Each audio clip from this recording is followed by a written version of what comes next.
Le format de cette visioconférence est prévu dans un format de 45 minutes.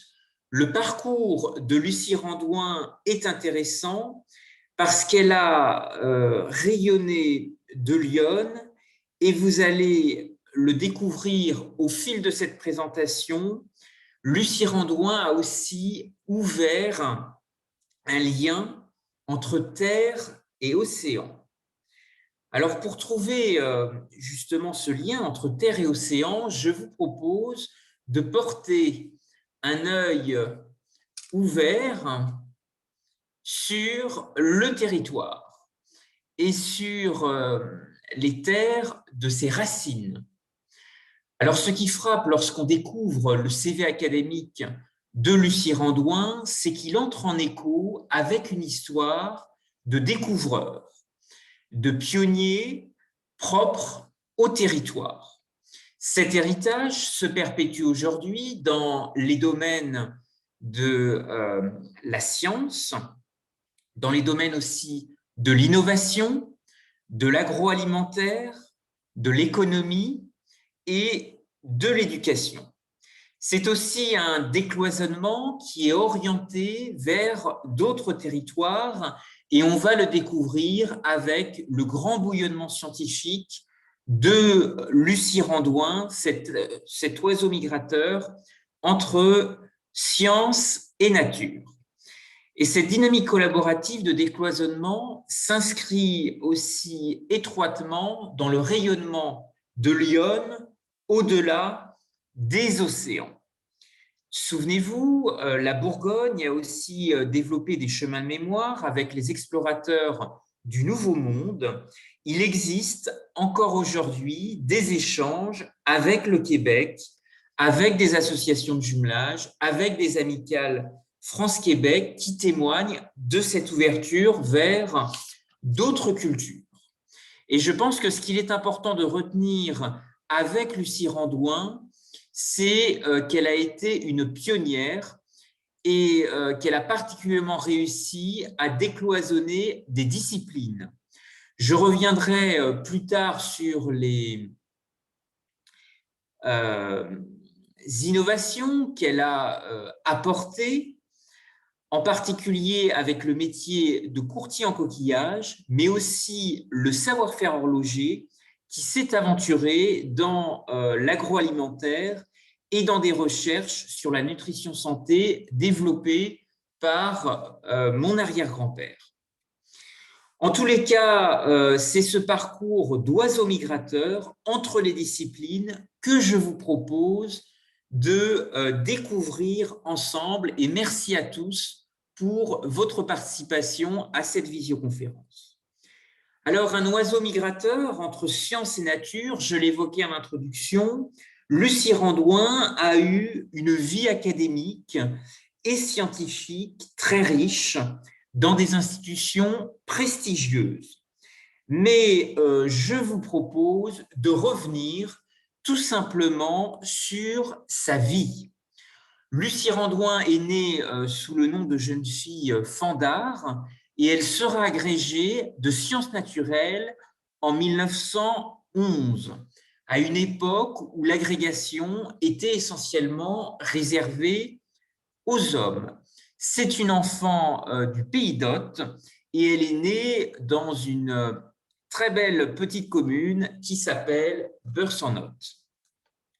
Alors, son parcours est inédit puisqu'elle fut la première femme biologiste à l'Académie de médecine, à imaginer, comme je vous l'évoquais, notre futur entre science et nature. Après le décès de Marie Curie en 1934, aucune femme n'est entrée à l'Académie de médecine avant Lucie Randouin.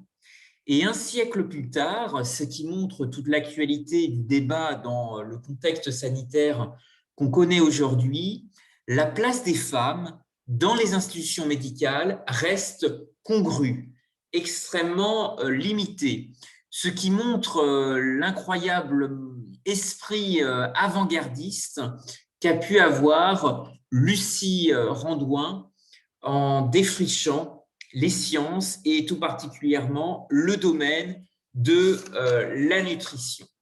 Alors, le cursus est impressionnant. Je ne peux pas tout mentionner quant à sa carrière extrêmement prometteuse dans la recherche et l'enseignement.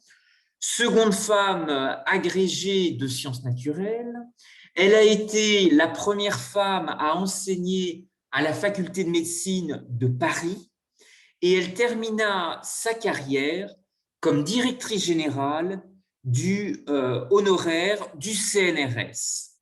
Et elle a également encouragé l'émergence d'une école, une école publique de diététique à Paris, qui a pris la forme d'un lycée technique, avec un confrère très connu, qui est le père de la nutrition, de la diététique française, qui est Jean Trémolière. Alors, il existe, pour ceux qui connaissent un peu la région lyonnaise, un hôpital dans le sud de Lyon qui a un centre de recherche qui porte le nom de Lucie Randouin. Alors, j'ai fait quelques recherches et malheureusement, en région Bourgogne-Franche-Comté, il y a assez peu de lieux, de noms de rues ou de monuments qui feraient justement référence à sa grande activité de bouillonnement scientifique. Alors, quelque chose qu'on sait beaucoup moins, c'est qu'elle a assuré aussi un rôle actif pendant les deux guerres.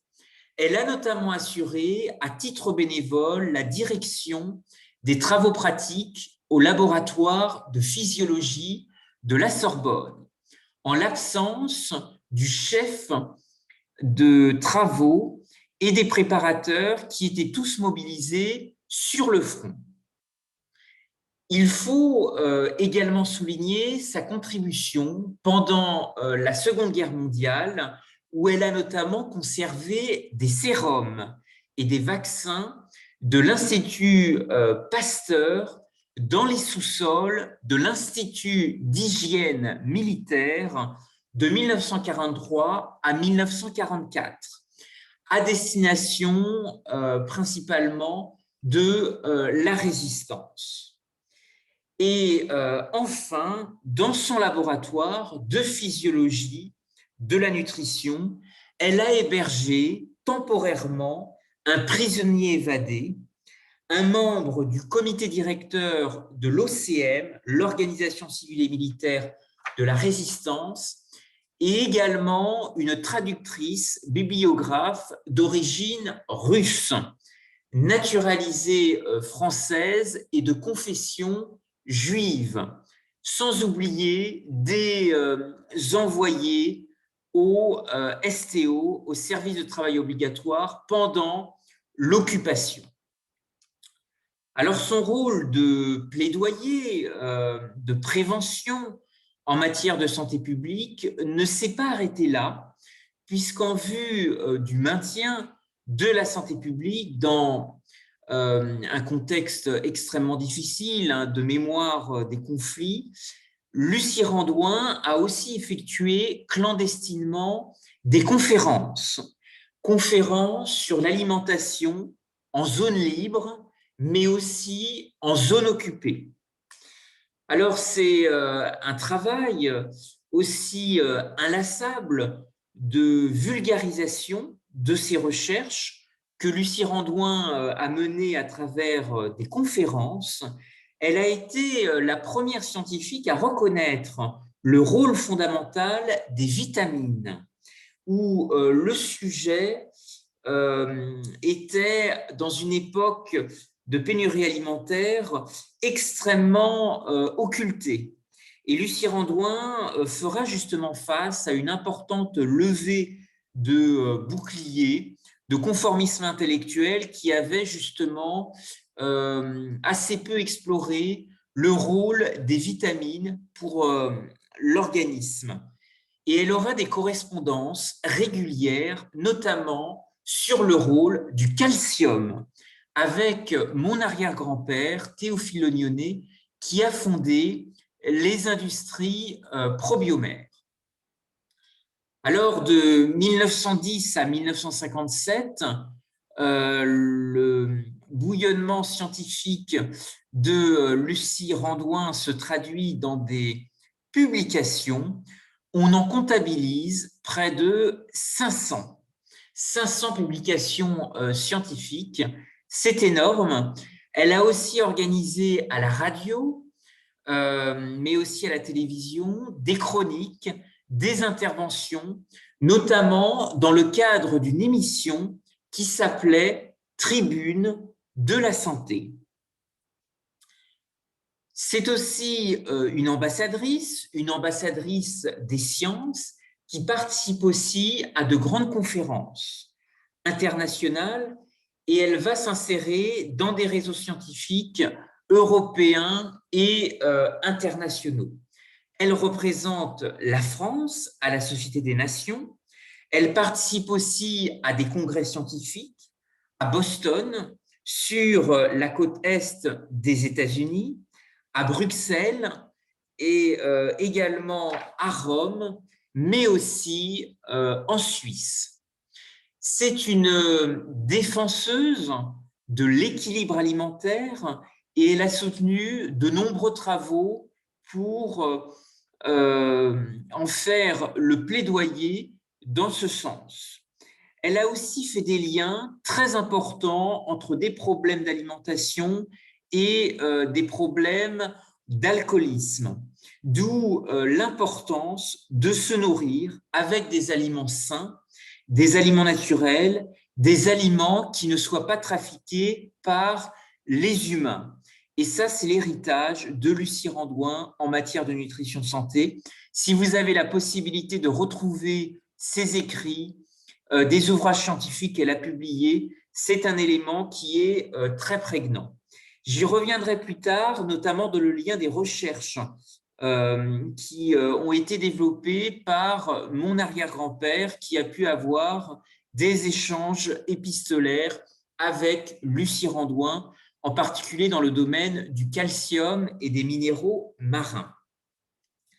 Alors, la contribution plus large qu'a apportée Lucie Randouin à la recherche, mais aussi à l'innovation, je me permets d'insister sur ce point, c'est vraiment le prisme de l'innovation ouverte, c'est-à-dire trouver des complémentarités, des conjugaisons entre les disciplines. Je vous en parlais en début d'introduction du rôle de la Bourgogne pour façonner la Nouvelle-France en Amérique du Nord, au Québec.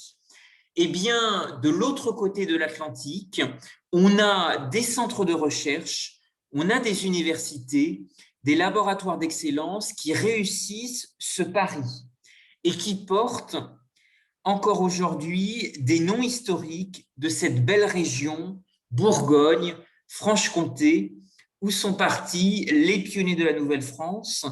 Et à Montréal, par exemple, on arrive à passer d'un laboratoire de biologie moléculaire à un laboratoire d'intelligence artificielle sans que votre café ne devienne froid. Et je crois que c'est l'héritage de Lucie Randouin, c'est d'être cet oiseau migrateur entre science et nature.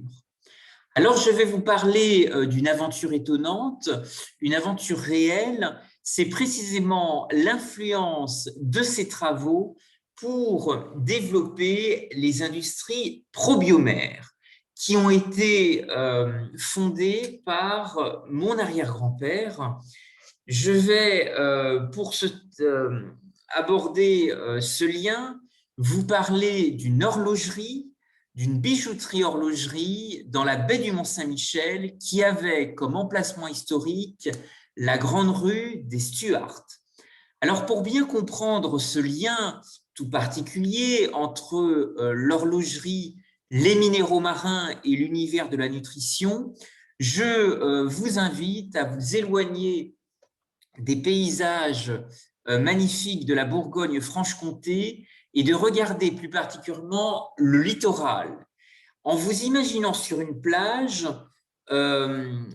je sais que c'est un peu difficile dans ce contexte difficile de confinement, mais en vous imaginant sur une plage, vous pouvez bien souvent apercevoir des coquillages sur le sable, et ces minéraux marins constituent une très grande richesse, car en réalité, sans le savoir, vous êtes entouré de calcium. Et le calcium, c'est la vie. Je vais revenir plus précisément sur la reconversion d'un savoir-faire horloger qui a été utilisé pour briser des coquillages. Quelques mots sur la bijouterie-horlogerie de mon arrière-grand-père qui a développé dans ce domaine une culture de l'innovation. Et si je devais résumer en une phrase cette culture de l'innovation, c'est la devise suivante que j'ai mis en bas de cette slide: l'horlogerie a besoin d'OPA, oser, préparer et anticiper l'avenir. Alors, vous l'avez peut-être vu dans la vitrine de cette bijouterie-horlogerie, il apparaît sur le fronton, mais aussi dans la vitrine, une marque de montre qui fait beaucoup sensation, c'est la marque Zénith. Alors, plusieurs personnalités ont porté des montres Zénith, je pense en particulier à Gandhi, guide spirituel et politique de l'Inde, mais aussi, je pense à un pionnier de l'aviation qui s'appelait Louis Blériot et qui appréciait beaucoup les montres Zénith, en particulier pour leur grande ponctualité. Mais vous avez ici sur cette slide les noms de grandes figures qui ont aussi porté ce type de montre. Alors, l'horlogerie, j'en parle et je vais vous expliquer le parallélisme qui a existé avec l'univers de la nutrition santé. En Franche-Comté, une inscription à l'UNESCO a fait parler d'elle, puisque vous savez sans doute que les savoir-faire en mécanique horlogère et mécanique d'art ont été inscrits à l'UNESCO. C'est une valorisation importante d'une tradition emblématique de Besançon et de son ouverture avec les portes de la Suisse, mais il a aussi existé un arc horloger transmanche avec la baie du Mont-Saint-Michel et qui a été encouragé grâce aux travaux de Lucie Randouin, ce qui montre l'extraordinaire décloisonnement et le bouillonnement scientifique de ces travaux. La candidature de l'inscription portée par la France et la Suisse du savoir-faire horloger est intéressante parce qu'elle a été jugée exemplaire par la mise en évidence d'un patrimoine culturel immatériel transfrontalier. Et je crois que cet élément transfrontalier est extrêmement intéressant, à la fois d'une part au titre de l'histoire de l'horlogerie, mais bien entendu pour le sujet qui nous réunit aujourd'hui, le passage de témoin scientifique que Lucie Randouin a développé entre science et nature. Dans la géologie des éléments, et en particulier dans l'ion, je voudrais aussi parler de l'importance du quartz, qui aujourd'hui s'inscrit dans des signatures architecturales importantes de demain. Vous avez ici l'exemple d'un quartier dans la gare de Rennes, quartier européen des affaires, qui justement met en valeur ce quartz qui a eu une importance aussi très importante en horlogerie, en particulier en Extrême-Orient, en ce qui concerne le Japon, avec la marque Seiko, qui a été une marque pionnière qui a concurrencé pendant longtemps la Suisse en commercialisant la première montre à quartz. Alors, je vous parlais de cette horlogerie-bijouterie dans la baie du Mont-Saint-Michel avec une marque Zénith qui a fait sensation. Cette marque Zénith est le fruit d'un inventeur qui, en territoire suisse, va exploiter un élément naturel extrêmement fort qui est la lumière. Il va concevoir et imaginer de vastes espaces lumineux dédiés à l'horlogerie où le travail est contrôlé de bout en bout et industrialisé en s'inspirant notamment de techniques nord-américaines. Et la réunion de l'ensemble de ces métiers horlogers est à l'époque une véritable innovation. Alors, revenons un peu dans la baie du Mont-Saint-Michel pour expliquer effectivement ce lien, ce carrefour entre la nutrition, le savoir-faire horloger et les travaux de Lucie Randouin. La baie du Mont-Saint-Michel a été un pôle d'innovation. L'innovation a circulé très très vite, notamment parce qu'un défi a été observé dans l'extraction de coquillages et de minéraux marins. Et très vite, le savoir-faire horloger s'est reconverti pour exploiter et briser des coquillages marins qui pouvaient avoir un rôle en matière de nutrition et en particulier en matière d'alimentation pour le bétail, ce qui a développé des débouchés extrêmement rapides à l'échelle du Grand Ouest de la France, avec Nantes, avec Saint-Malo, avec également les îles anglo-normandes et plusieurs régions très agricoles, la Bretagne et la Normandie. Alors, entre terre et mer, l'arc horloger transmanche a été un véritable cluster de valorisation de la propriété intellectuelle, de l'agriculture et des sciences du vivant, en utilisant le pouvoir des biotechnologies marines et de la nutrition santé. Je vais m'y attarder en particulier parce que Lucie Randouin a véritablement encouragé des travaux très précurseurs sur le calcium, et en particulier le calcium de l'œuf.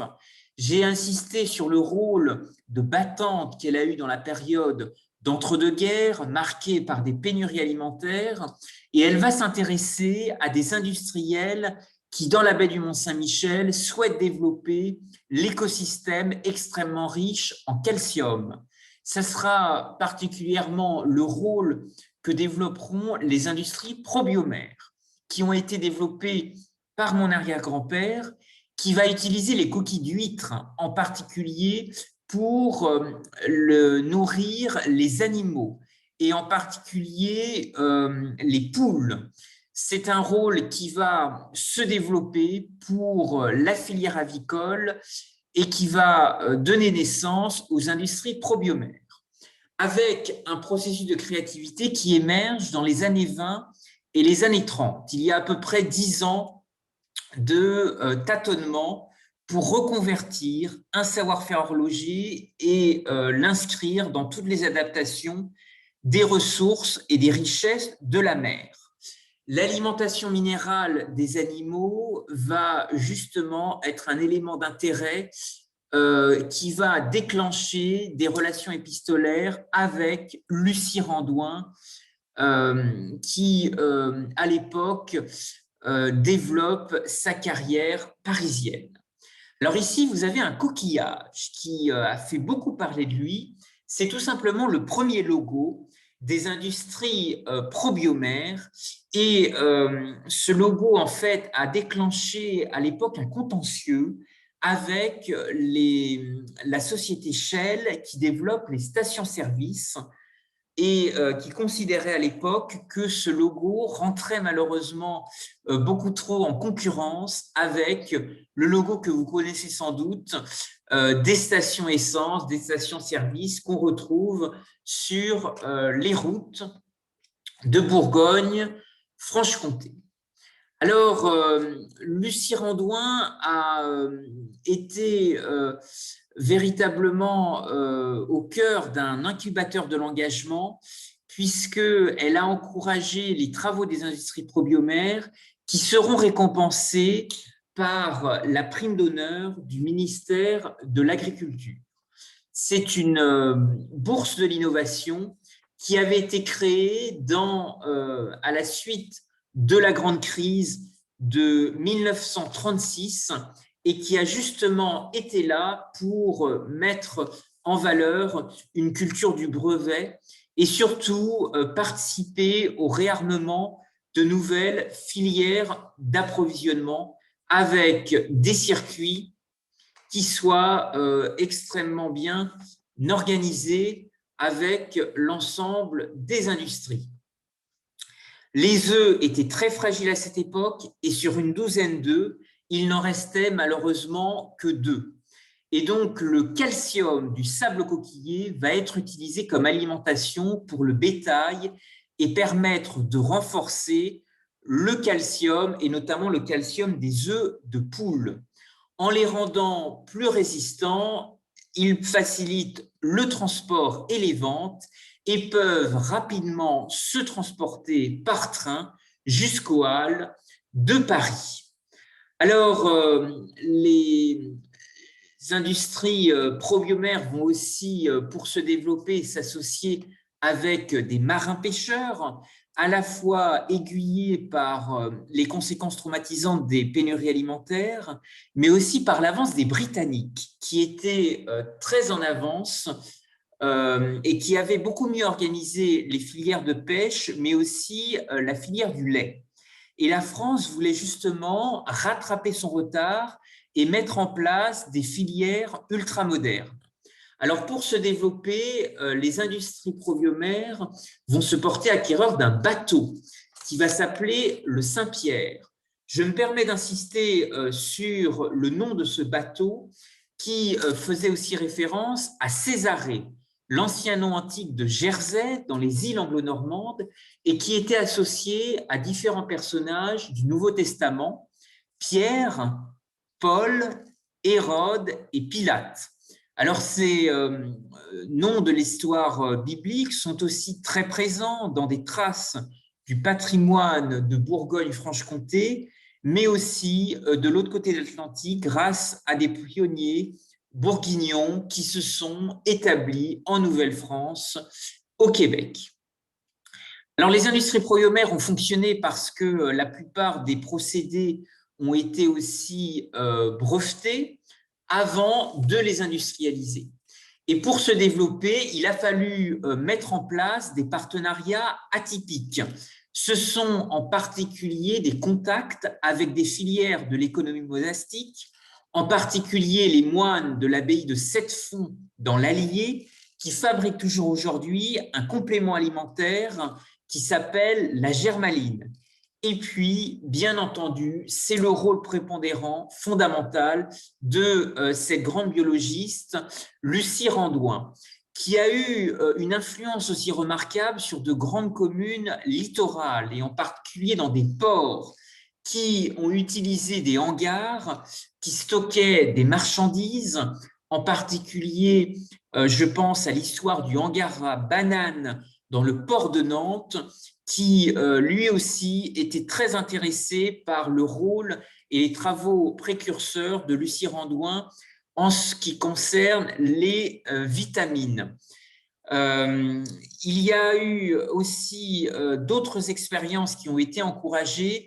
Je voudrais parler du rôle des Terre-Neuva, qui étaient ces pêcheurs qui allaient pêcher le secret de Terre-Neuve, c'est-à-dire la morue, sur les bancs de l'Atlantique Nord.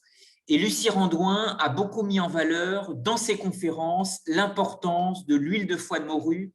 Elle a aussi beaucoup encouragé la pêche au saumon de Norvège, encouragé des produits naturels, des produits sains pour l'alimentation qui ne soient pas trafiqués par les humains. C'est également un plaidoyer en faveur du gros sel de l'île de Noirmoutier, mais également des richesses salicoles de l'île de Ré. Alors, ce qui est aussi intéressant, c'est que finalement, Lucie Randouin a encouragé beaucoup d'innovations et elle a été aussi là pour réfléchir avec des scientifiques, avec des industriels, à des alternatives.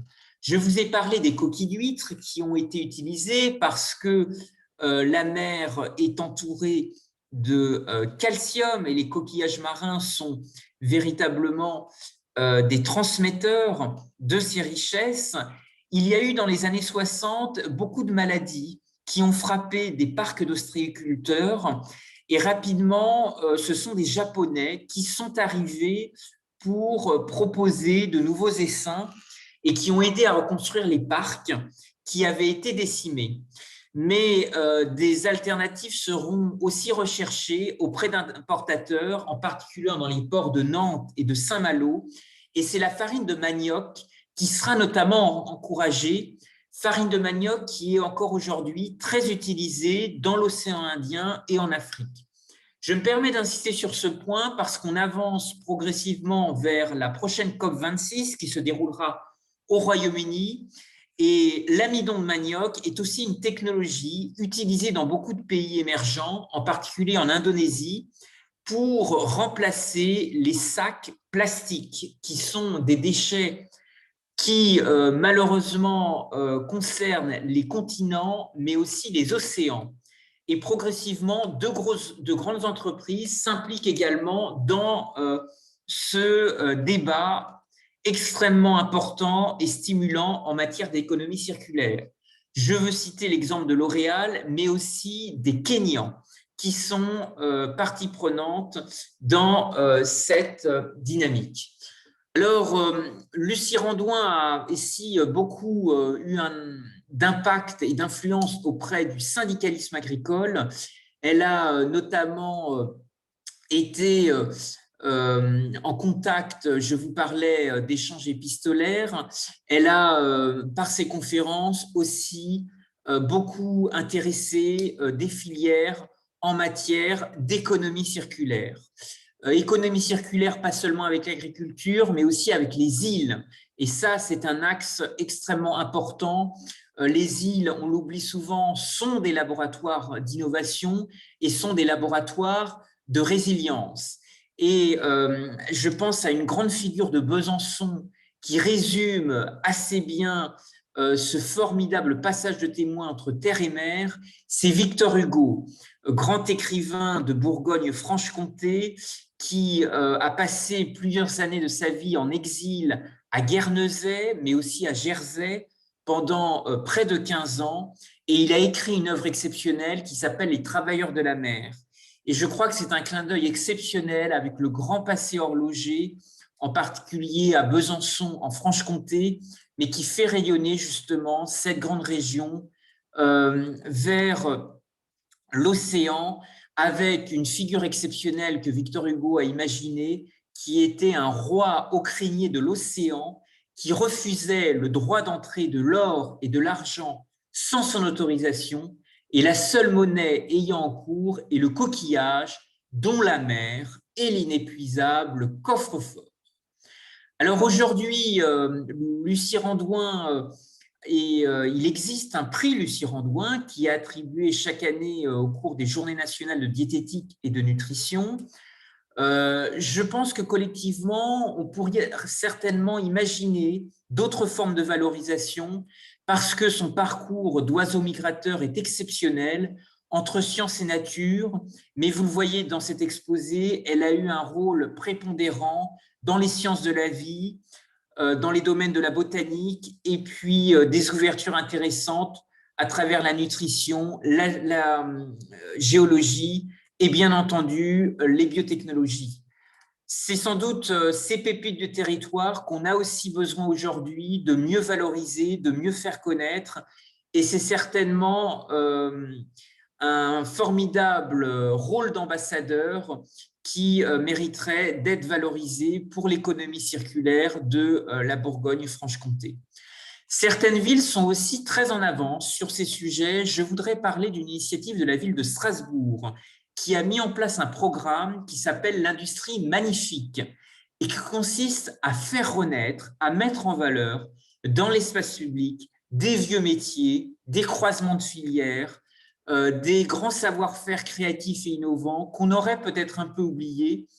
Et je crois que l'industrie magnifique, qui est actuellement développée par le directeur marketing monde de Cronenbourg, pourrait peut-être intéresser la régénérescence, la mise en valeur justement de connaissances qui se sont décloisonnées et qui ont voyagé entre les territoires. La pensée de Lucie Randouin a aussi une forme très importante dans des ports. J'ai parlé de Nantes et de Saint-Malo, mais il y a aussi Bordeaux. Il y a aussi le port de Lorient qui ont eu des lieux emblématiques, des grands halles frigorifiques qui étaient aujourd'hui et hier des lieux extrêmement forts dans la mémoire du stockage et dans le domaine de l'approvisionnement et de l'importance de la nutrition, des vitamines. Et je voudrais vous parler à ce titre d'un autre exemple qui est ce projet de tiers-lieu maritime actuellement porté à Lorient.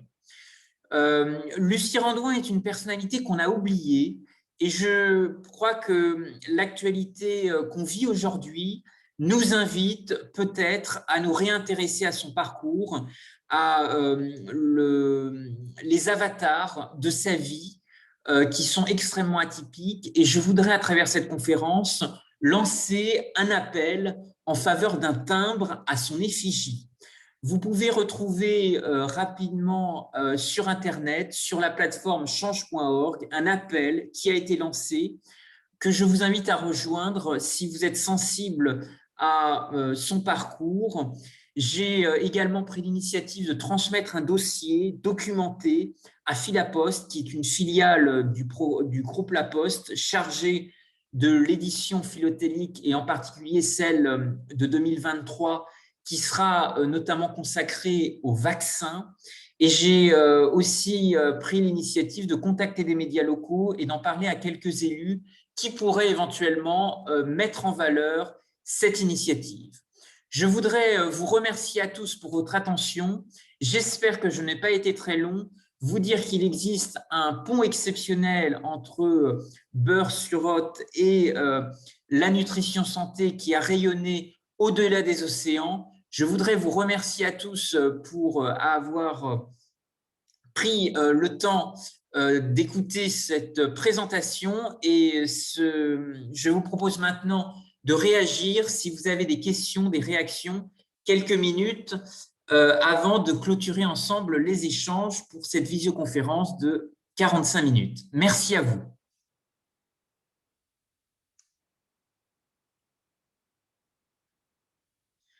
Alors, il existe aussi une bulle de discussion dans laquelle vous pouvez écrire ou poser des questions si votre micro ne fonctionne pas.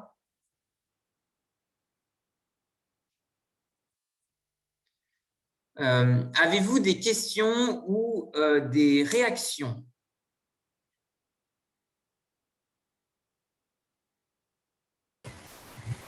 Bonjour, je suis Bertrand Urban. Est-ce que vous m'entendez? Oui, très bien. Alors, la visioconférence, en fait, est prévue, avec Zoom, est limitée à 40 minutes. Je vous invite à poser votre question directement. Oui, alors je voulais savoir s'il y avait parmi les participants des personnes qui étaient de Lyon et qui avaient dans l'idée de vous accompagner dans les démarches que vous avez initiées par rapport à Madame Lucie Randouin, notamment par rapport à change.org. Et est-ce qu'il a paru important pour les gens de Lyon qui seraient éventuellement présents de la réhabiliter et de mener sur le territoire des démarches en ce sens, dans la logique de la conférence. Merci à vous pour votre intervention. Alors, cette conférence est un peu une première et peut-être que l'exercice mériterait justement d'être relayé sur des pôles de Lyon qui s'intéresseraient justement à cette thématique. On a eu l'occasion d'en échanger ensemble. Il y a bien sûr la commune dont elle est native, qui est un ancrage extrêmement important.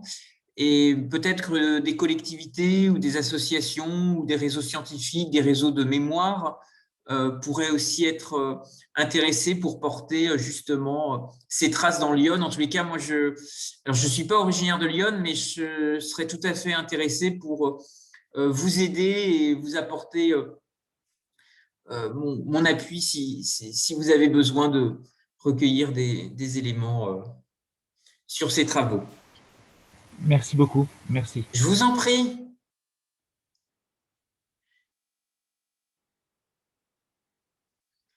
Écoutez, en tous les cas, cette conférence sera enregistrée et restituée en vidéo sur YouTube, ce qui permettra aussi peut-être de digérer un peu le contenu et d'explorer d'autres pistes justement dans Lyon qui pourraient valoriser sa mémoire. Je voudrais vous remercier pour votre attention et s'il n'y a pas d'autres questions, les slides seront bientôt, bien entendu mis à disposition si vous souhaitez en prendre connaissance et je me tiens à votre disposition si vous souhaitez également approfondir ce sujet. Je vous remercie. Je regarde si dans la bulle de conversation, il y a aussi des réactions. Si certains n'ont pas la possibilité de réagir avec le micro.